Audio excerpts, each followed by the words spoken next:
Assalamualaikum warahmatullahi wabarakatuh. Perkenalkan, kami dari kelompok 2 akan mempresentasikan hasil makalah kami yang berjudul Error Correction. Saya Farah Suruni. Di sini saya akan menjelaskan tentang apa itu error correction. Istilah koreksi itu dapat dijelaskan dalam 3 hal, yaitu yang pertama, memberitahu siswa bahwa ada kesalahan dan membiarkan mereka untuk memperbaikinya sendiri. Ini bisa disebut juga sebagai umpan balik atau feedback, yang mana guru memberitahu siswanya ada kesalahan, tetapi tidak memberitahu cara memperbaikinya dan kenapa itu salah. Yang kedua, memberikan informasi yang mengarah kepada revisi dan koreksi tanpa mencegah kesalahan yang sama terulang. Ini adalah arti koreksi yang sebenarnya, yang mana guru melakukan lebih dari mengatakan bahwa itu salah, menunjukkan cara memperbaikinya dan menggambarkan kesalahannya. Dan yang ketiga, itu ada memberi siswa informasi untuk mereka merevisi atau menolak aturan yang salah, sehingga kesalahan itu tidak dapat terulang lagi. Ini disebut remediasi, di mana guru juga terlibat dalam menganalisis mengapa kesalahan itu dapat terjadi. Ada juga self-correction, yang mana seseorang dapat memperbaiki kesalahannya sendiri tanpa membutuhkan feedback dari orang lain. Slip adalah self-correction, tetapi dalam kesalahan slip itu tetap terjadi umpan balik atau feedback yang berasal dari diri sendiri. Yang kedua adalah mistakes.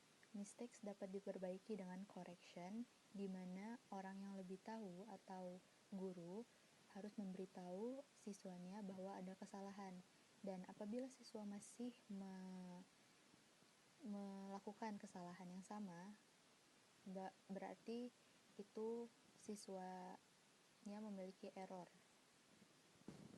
Dalam kasus error, itu berarti siswa tidak mengetahui letak kesalahannya dan harus diperbaiki dengan remediasi. Assalamualaikum warahmatullahi wabarakatuh.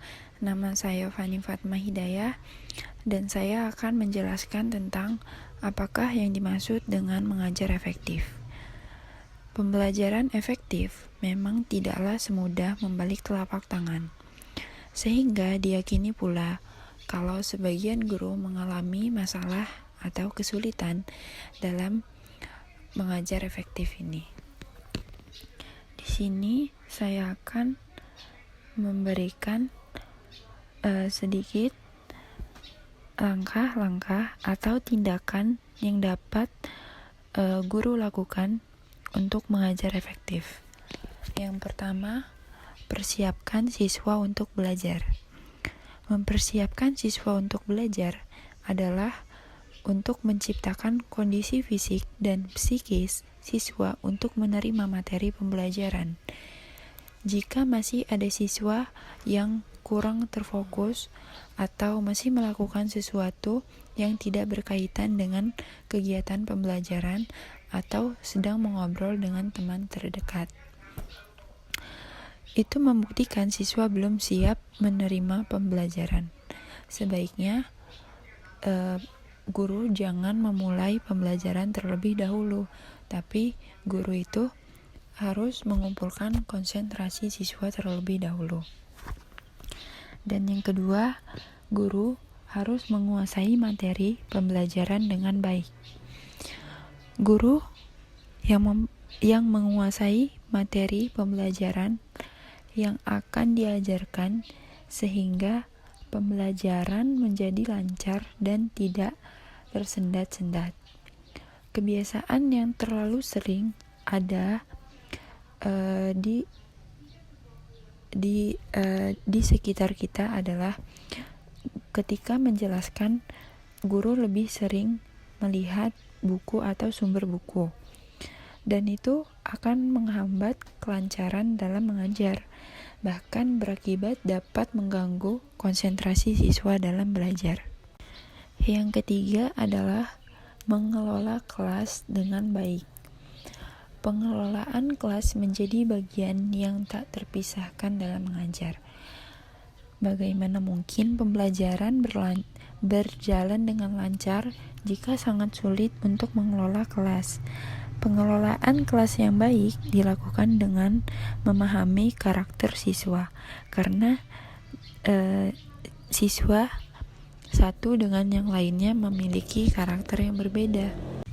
Yang keempat, informasikan tujuan yang hendak dicapai, atau guru memberikan goal learning kepada muridnya.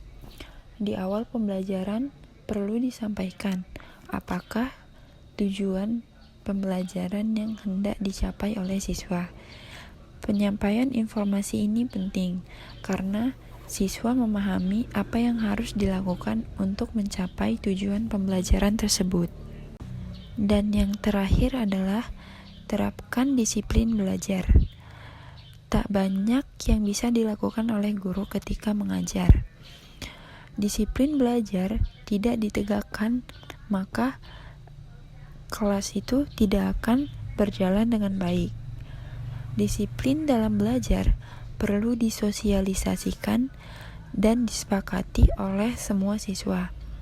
Misalnya, tidak dibenarkan meminta izin keluar ketika pembelajaran berlangsung, kecuali hal yang memaksa. Jika pembelajaran telah dimulai, tidak diperbolehkan masuk bagi siswa yang terlambat. Assalamualaikum warahmatullahi wabarakatuh. Saya Livi Nurjana akan melanjutkan presentasi tentang mencegah atau memperbaiki di error correction. Seperti yang telah kita ketahui bahwa mengoreksi kesalahan itu yang baru kita hadapi atau kita temui adalah merupakan sesuatu yang sangat mudah atau sederhana ya. Nah, itu masih dipertanyakan kebenarannya. Makanya di sini ada dua pertanyaan penting. Yang pertama adalah apakah mencegah itu lebih baik daripada memperbaiki? Dan yang kedua adalah apakah efektif jika kita mengajar atau memberi instruksi yang formal tentang mengoreksi kesalahan? Tapi di kesempatan kali ini saya akan membahas satu saja, mencegah atau memperbaiki ya.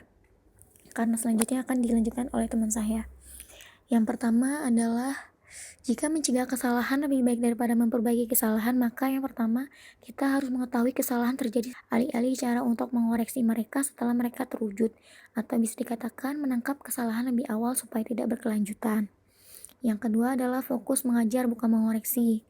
Di dalam mencegah atau memperbaiki ini, dia fokusnya mengajar, diberikan tips-tips untuk minimalisir terjadinya kesalahan seperti itu. Di sini ada berdasarkan George, dia menyarankan bahwa untuk bisa mencegah kesalahan itu guru harus membuat peraturan. Bisa dikatakan bahwa guru harus memastikan topik pembelajaran yang baru diajarkan itu harus sering direview, serta guru harus mempunyai strategi pembelajaran yang cocok bagi para murid. Nah, di sini tuh si George nyaranin bagi para guru tuh kalau misalkan dia habis ngajarin sesuatu sama muridnya itu harus sering direview, bukan cuma yang baru diajarin tapi yang sebelum-sebelumnya juga harus, sehingga si students itu bisa lebih ingat dan bisa mempraktekkan gitu. Dan yang kedua adalah strategi pembelajaran yang cocok. Otomatis kalau misalkan kita diajarin pakai strategi yang menyenangkan, yang lebih enjoy, otomatis kita juga sebagai murid lebih enak untuk menerima pelajaran, lebih fun untuk belajar, sehingga pelajaran yang kita terima itu bisa lebih masuk, lebih ngerti, seperti itu. Ini bisa menjadi salah satu tips untuk mencegah kesalahan. Dan yang kedua dari Kate Banton, ia mengatakan bahwa benar atau salah itu bisa hidup berdampingan dalam bahasa. Nah, artinya dia bilang bahwa gak ada tuh orang yang dia dalam hidupnya dia benar terus tanpa melakukan kesalahan, begitupun sebaliknya. Tapi benar atau salah itu bisa hidup berdampingan di dalam bahasa itu. Ini juga bisa menjadi latihan khusus bagi para siswa, di mana siswa mampu mempertahankan hak sambil menolak bentuk kesalahan yang terjadi bersamaan. Yang mana diharapkan dengan adanya latihan seperti ini, siswa belajar mengumpulkan ide-ide yang mempengaruhi audio bahasa pendekatan untuk pengajaran foreign language, yang mana menimbulkan struktur latihan intensif. Jadi di sini tuh fungsinya latihan-latihan kasus di siswa tadi. Misalnya ada siswa yang mengucapkan murid itu, bahasa Inggrisnya murid itu student, terus ada orang yang bilang bahasa Inggrisnya murid itu bukan student tapi students. Tapi kan karena si dia ini taunya dari awal kalau bahasa Inggrisnya murid itu student, otomatis dia menolak dong, student lah bukan student. Tapi dari situ juga karena mungkin dia sering dikasih tahu students students gitu, akhirnya dia penasaran juga, ini gue bener nggak ya, beneran bener apa emang beneran salah gitu kan. Jadi dia bakal nyari tahu lagi, bisa lewat kamus atau Google Translate atau yang lain-lain sumbernya. Nah dari situ dia belajar, oh ternyata iya benar saya salah gitu. Nah itu dia belajar lebih lagi bisa menjadi salah satu tips untuk minimalisir kesalahan. Jadi dia belajar lagi seperti itu. Dan yang terakhir dari Ehri, Gibbs, dan Underwood. Nah, mereka bertiga ini menyimpulkan bahwa pencegahan itu tidak lebih baik daripada memperbaiki, begitupun sebaliknya. Namun, ketika pencegahan belum berhasil dan kesalahan sedang berlangsung, maka harus ada remedial dalam bentuk koreksi tadi. Nah, mereka mengatakan bahwa koreksi harus segera dilakukan sebelum bentuk yang salah dapat memasuki ingatan mereka. Jadi kalau ada orang yang salah, kita harus cepat-cepat ngasih tahu mereka, kalau bahasa Inggris murid itu bukan student tapi students. Kita harus cepat-cepat ngasih tahu supaya apa? Supaya si orang tadi dia tuh nggak make student lagi, dia nggak latah ngomong student lagi. Seperti itu. Jadi gunanya supaya vocab yang salah tadi, bentuk yang salah tadi nggak memasuki ingatan mereka. Jadi mereka nggak latah. Terima kasih. Assalamualaikum warahmatullahi wabarakatuh. My name is Anissa Fitriani. I come from group 2 and I would like to explain about noticing errors atau memperhatikan kesalahan. Di mana memperhatikan kesalahan memiliki fungsi untuk mengajak siswa atau seseorang menyadari kesalahan mereka dalam penggunaan bahasa. Nah, biasanya seseorang memiliki kesalahan terletak pada grammarnya, baik dalam penggunaan head verb, adjective, verb, kalimat tidak langsung, dan lain-lain. Dan salah satu cara untuk memperhatikan kesalahan adalah yang paling efektif menurut Fotos, seorang ahli linguistik, adalah dengan menggunakan metode tradisional teacher French grammar work. Di mana cara ini tidak mengizinkan guru untuk memberitahu di mana letak kesalahan siswa, melainkan siswa atau seseorang tersebut itulah yang mencari tahu letak kesalahannya dalam berbahasa, atau yang biasa kita sebut dengan self-correction. Tapi di sini guru tetap memberi isyarat dalam kesalahannya, namun tetap seseorang tersebut atau siswa itulah yang mencari kesalahan mereka dalam menggunakan bahasa.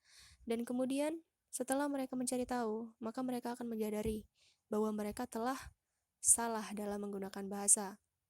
Nah, setelah memperhatikan kesalahan, salah satu cara yang dapat kita lakukan adalah menyadari bahwa kita telah melakukan kesalahan dalam berbahasa atau yang disebut dengan interlanguage. Nah, lalu dengan melakukan kesalahan itu, salah satu cara atau solusinya adalah dengan melakukan error analysis.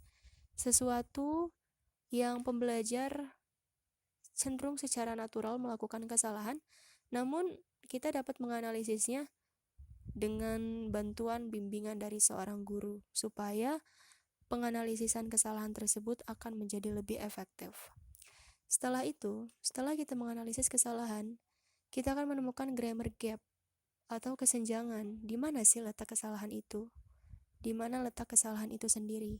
Tepatnya di mana? Dan caranya adalah kita dengan mencocokkan apakah benar yang dimaksud oleh seseorang itu dan apa yang digunakan bahasa dan bahasa yang digunakan orang tersebut sesuai atau tidak, cocok atau tidak, match or no gitu. So it can be said such as cognitive comparisons. Kita dapat membandingkan dari tujuan, purpose of the persons, and what the speaker said gitu, dan apa yang dikeluarkan, bahasa apa yang dikeluarkan, begitu. Kemudian dengan membandingkan apa yang telah kita perhatikan di dalam dengan apa yang dihasilkan atau apa bahasa yang kita keluarkan. Itu tadi juga bisa disebut dengan coordination or matching problem. Matching di sini maksudnya adalah kita mencocokkan tadi ya, apa yang kita maksud dengan bahasa yang kita keluarkan sama atau tidak, gitu, sesuai atau tidak.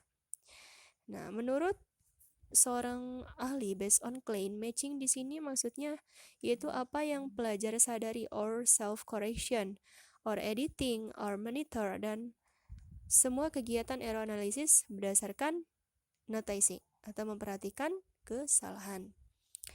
Kemudian langkah-langkah atau cara yang akan kita lakukan setelah memperhatikan linguistik dalam target language, bahasa dalam target language-nya yang kita keluarkan. Lalu nanti seseorang tersebut akan bertanya-tanya, bagaimana bisa saya mengatakan itu? Begitu. Kemudian nanti dia akan menganalisis kesalahannya. Oh, saya baru saja sebetulnya ingin mengatakan ini, tapi apa atau bahasa yang saya gunakan salah, formulasinya salah, begitu. Setelah mereka menyadari kesalahan mereka akan mengambil catatan formulasi yang benar. Yang mana sih sebetulnya penggunaan bahasa yang tepat untuk mengungkapkan kalimat ini, begitu. Based on the purpose, sesuai dengan tujuannya tadi. Atau bisa juga dengan menggunakan cara translation, dengan menerjemahkan sebetulnya maksud kita apa dengan kesalahannya di mana. Nanti akan ketemu. Kemudian error analysis. Nah, jadi error analysis di sini bisa diasumsikan sebagai kecocokan antara native language and target language.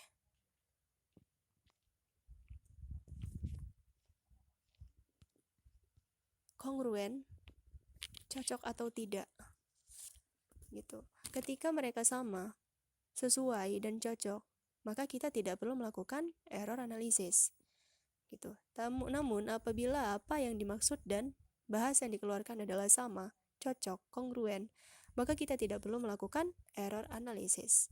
Kemudian apa yang diketahui dan tidak diketahui oleh seseorang or interfacing. Ada penggunaan conjunction. Contohnya di dalam 2 kalimat. Conjunction but. Di sini ada kalimat pertama he's not rich but poor.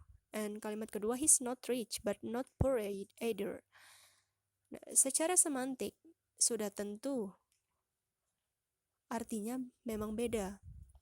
Di kalimat pertama di situ benar-benar memberikan konsep bahwa orang itu tidak kaya, maka dia miskin. Namun di kalimat kedua di situ dia bilang konsesif, masih ada pertimbangan. Dia tidak kaya tapi tidak juga miskin. Maka untuk memperjelas kalimat tersebut akan lebih baik apabila kita menambahkan pronoun atau auxiliary ellipses. He's not rich but he is poor. He's not rich but he's not poor either. So it's clearly lebih jelas dengan kita menambahkan pronoun he and auxiliary is in that sentences. So interferensi adalah proses yang tidak disadari lebih besar dan tampaknya beroperasi terutama sehubungan dengan perbedaan yang kurang jelas antara bahasa. Interferensi itu tidak semua orang bisa menyadari. Dengan kita melakukan kesalahan, kita bisa memperbaikinya dengan lebih baik. Error analisis sangat diperlukan dalam memperbaiki kesalahan.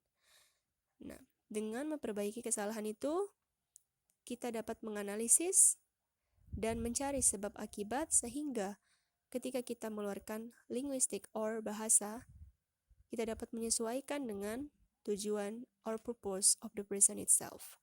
Thank you. That's about my presentation. Wassalamualaikum warahmatullahi wabarakatuh. Assalamualaikum warahmatullahi wabarakatuh. Nama saya Fardila Humaira. Di sini saya akan langsung melanjutkan presentasi yaitu dengan materi caranya mengoreksi kesalahan dengan beberapa opsi dan prinsip-prinsip.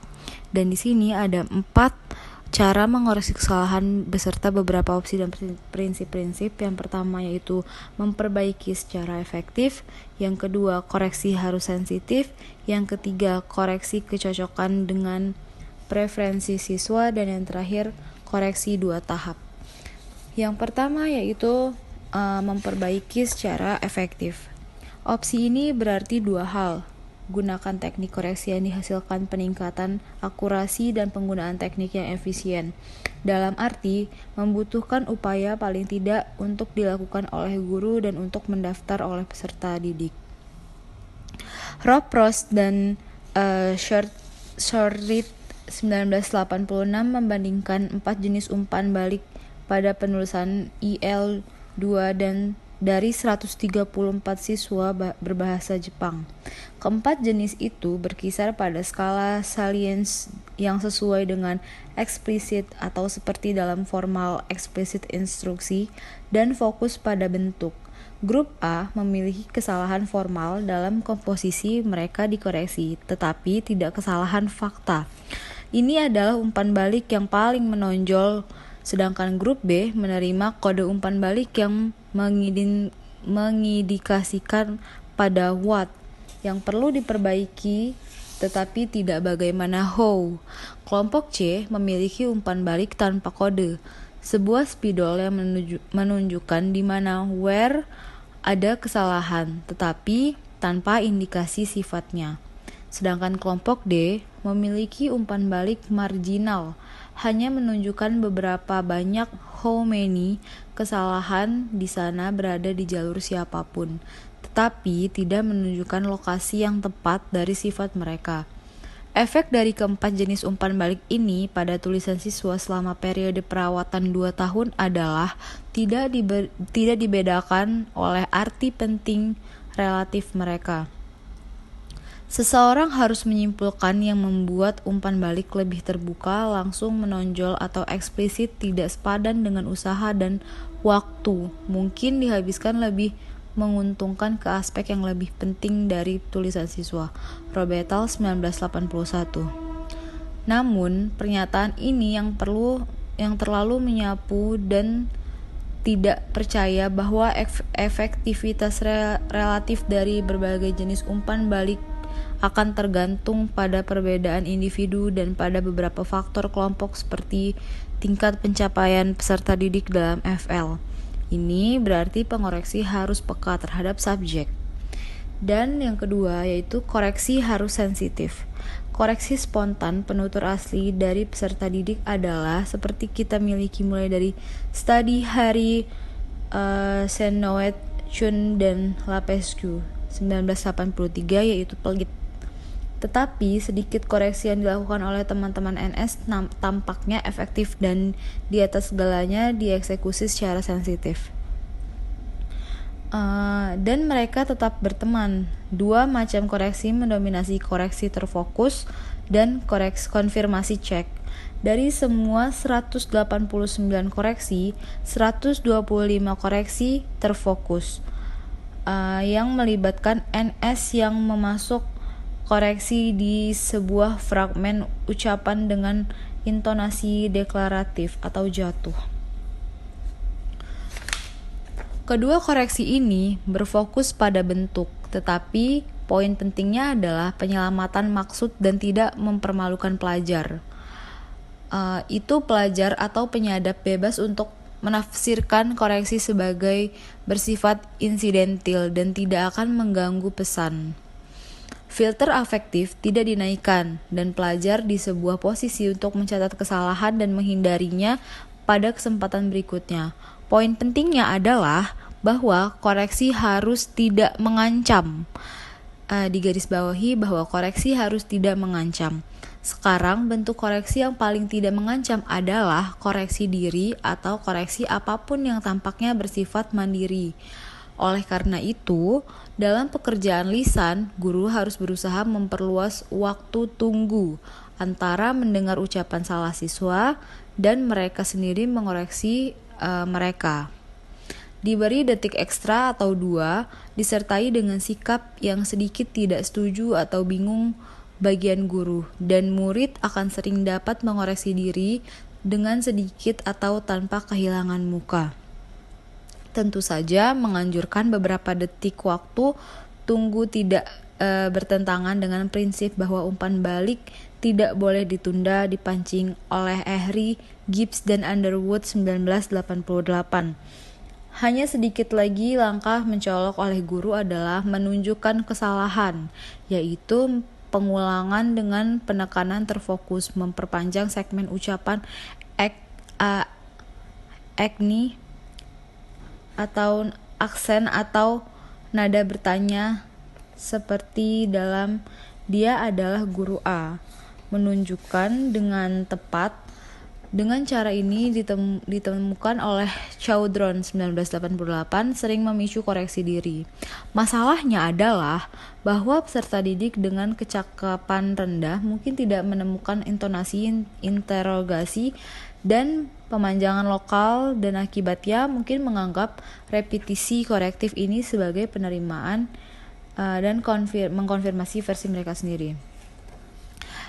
Cara lain koreksi non-ancaman dapat dicapai di kelas adalah koreksi yang ditunjukkan oleh seluruh kelas saja daripada memilih siswa secara individu dan membuat contoh mereka seolah-olah mereka adalah yang bersalah di dalam jurang maut.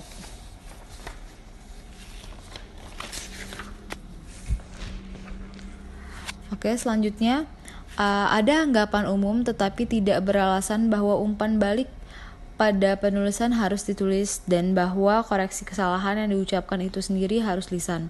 Disarankan bahwa jika seseorang ingin menghindari umpan balik lisan tentang kesalahan lisan, seseorang harus menggunakan indikasi kesalahan. Rickson 1993, unit 10.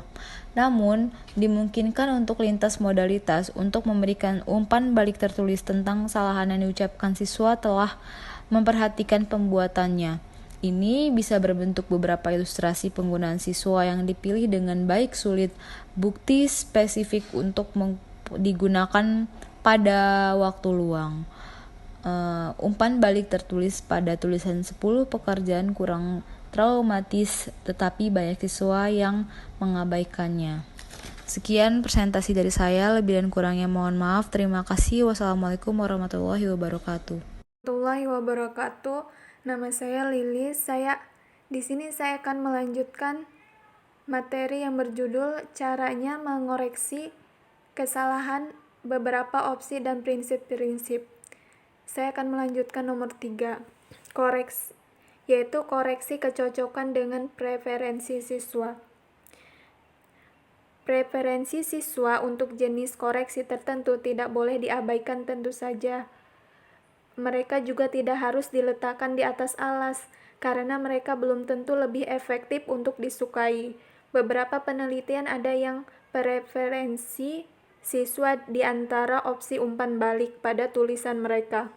Lecky tahun 1991 adalah awal eksplorasi awal preferensi siswa untuk umpan balik opsi dalam modalitas ini. Dia menetapkan bahwa benar atau salah para siswa ini mengharapkan guru mereka untuk menandai kesalahan mereka di tata bahasa, pengejaan, kosakata, dan tanda baca. Dan 70% dari 100 siswa mengharapkan semua kesalahan mereka diperbaiki. Sebagai bagaimana mereka ingin dikoreksi, mereka melaporkan bahwa mereka menginginkannya guru untuk menunjukkan di mana kesalahan itu dan memberi petunjuk tentang cara memperbaikinya. Perhatikan, mereka tidak menginginkan guru untuk menulis dikoreksi, tetapi lebih suka untuk menyelesaikan masalah resection sendiri. Mereka tidak mencari yang mudah jalan keluar, tetapi diharapkan harus bekerja agar bisa berkembang. Selanjutnya, koreksi 2 tahap. Dalam 2 bagian, kami telah membahas pernyataan ini tentang cara terbaik untuk melakukan koreksi. Tentang koreksi, 1. Membentuk kesan bahwa guru harus memilih antara fokus, formal, dan fungsional dalam mengoreksi. Sebagian contoh, Prabu tahun 1987 mengembangkan proyek Bangalore bersikeras koreksi yang harus berfokus pada konten, berhati-hati untuk mengecualikan perhatian berkelanjutan terhadap bahasa itu sendiri, yang akan sulit dalam pengurangan fokus pada makna. Sebenarnya, seperti yang ditunjukkan Beretta tahun 1989 dengan menganalisis transkrip dari 21 pelajaran yang diajarkan di proyek Bangalore, cukup besar persen usia kesalahan formulir. 65% di Assalamualaikum warahmatullahi wabarakatuh. Nama saya Hesti Sukmawati, kelas 6B. Saya di sini akan menjelaskan tentang peran dan aturan penjelasan korektif. Pada penjelasan sebelumnya telah dijelaskan mengenai perbedaan antara explication dan explanation. Explication dan explanation yang mengklaim bahwa explication digunakan untuk native speaker dan explanation adalah apa yang diinginkan oleh pelajar. Peserta didik yang diminta untuk mengevaluasi guru mereka merujuk sebagai guru yang baik yang dapat menjelaskan target language atau bahasa sasaran. Menurut Kennedy pada tahun 1996, jika penjelasan guru dianggap sebagai tanda pengajaran yang baik, hal tersebut juga sebagai tanda koreksi yang baik di dalam kesalahan.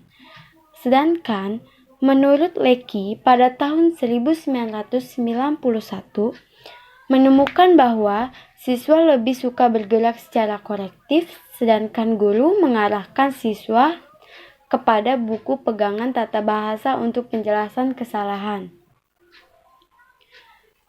Menurut Furey pada tahun 1977, menjelaskan bahwa explanation adalah bagaimana pelajar mengenali pola grammar daripada memproduksi pola tersebut.